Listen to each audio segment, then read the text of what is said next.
On teaching the shape of the fire.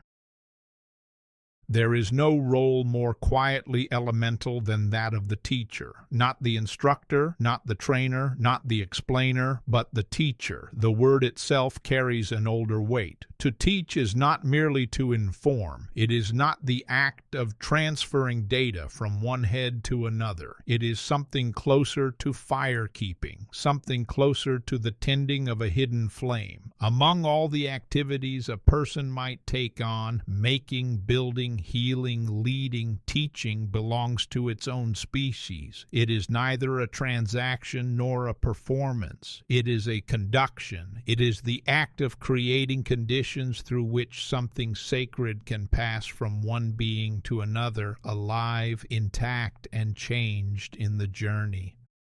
The teacher, is not the source. The true teacher does not claim to be the origin of the fire. The fire does not begin with them. They did not invent it. They may not even fully understand it, but they have lived with it. They have carried it in their hands long enough to recognize what it is and what it isn't. A teacher does not say, "I have knowledge." A teacher says, "I have walked with knowledge." This difference matters. Instructors may possess facts, diagrams, formulas. Trainers may know techniques, but the teacher has relationship. The teacher's knowing is not cold or mechanical. It is lived, scarred, earned, full of error and echo. Because of this, the teacher knows what kind of conditions must exist in order for the fire to catch in someone else. The teacher's task is to create those conditions, and then to get out of the way. Second, teaching is an act of midwifery. To teach is not to shape someone into a copy of oneself. It is to assist in the birth of something that already exists, hidden within another.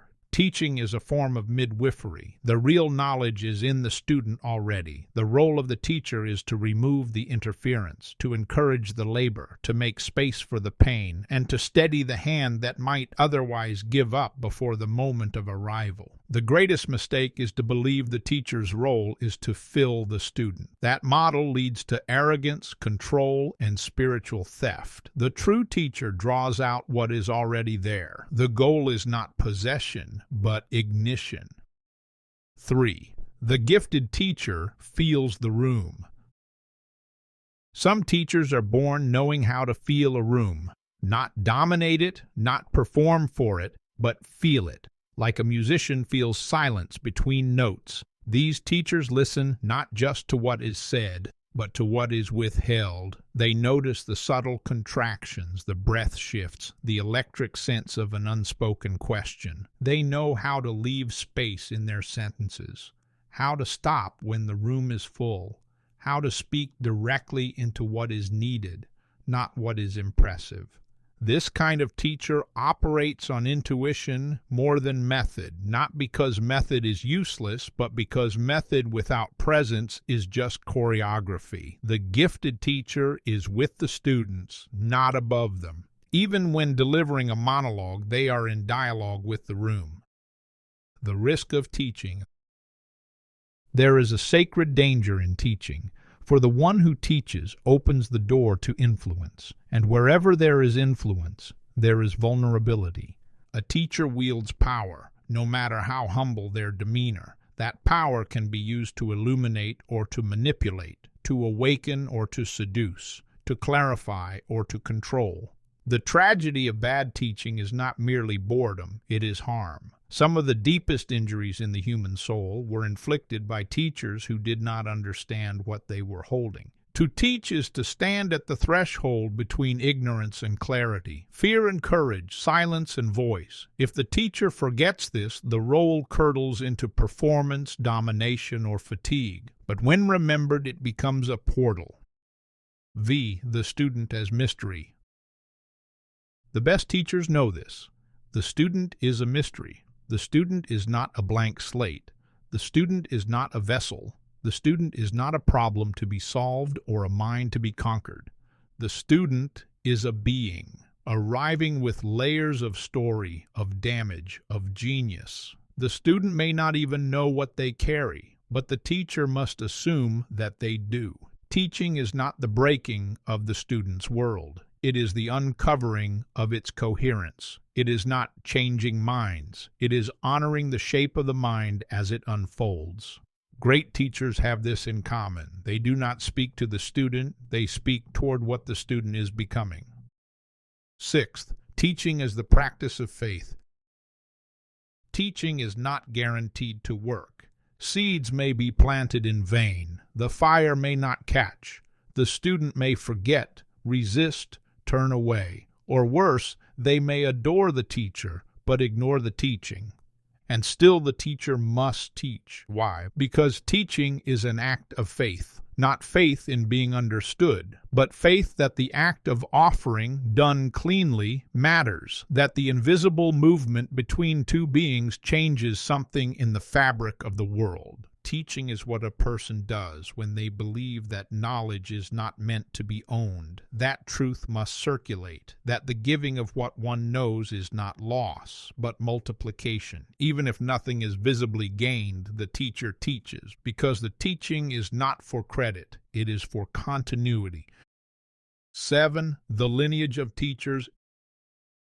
Every real teacher was once reached by a teacher, not necessarily in a classroom, sometimes in a jail cell, sometimes in a kitchen, sometimes in the middle of a breakdown, but always there was someone who held the matchstick at the right moment. Teachers are made in these moments, and when the student becomes the teacher, the match is passed on, not to create a following, but to preserve the fire. The fire must be passed. This is the lineage, not bloodline, not credential, but lineage of awakening, lineage of those who kept the truth alive through war, through plague, through collapse, through doubt, lineage of those who taught under threat, or in hiding, or in secret, because what they knew had to outlive them. To join this lineage is not to be celebrated. It is to be conscripted. The fire has been received. It must now be delivered. That is the law.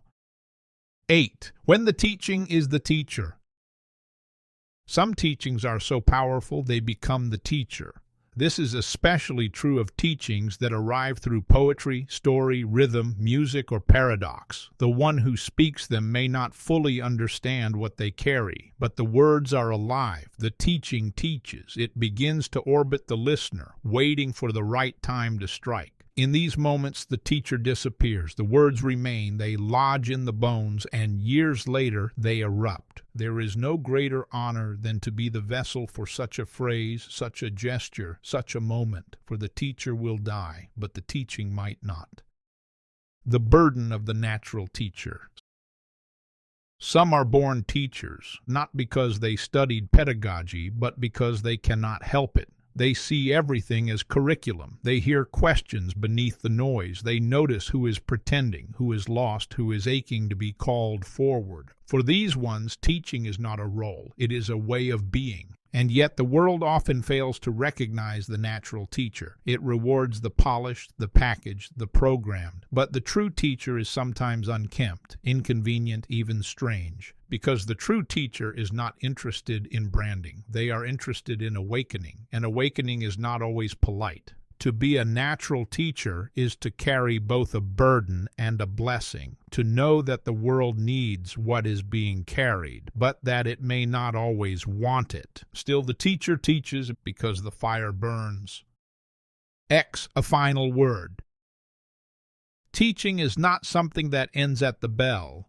It is not tied to a platform, a paycheck, or a permission slip. The one who teaches carries the world forward by one flicker, one sentence, one moment at a time. And when the teaching has been given, truly given, the teacher walks away, knowing that they were only ever the hand, never the flame.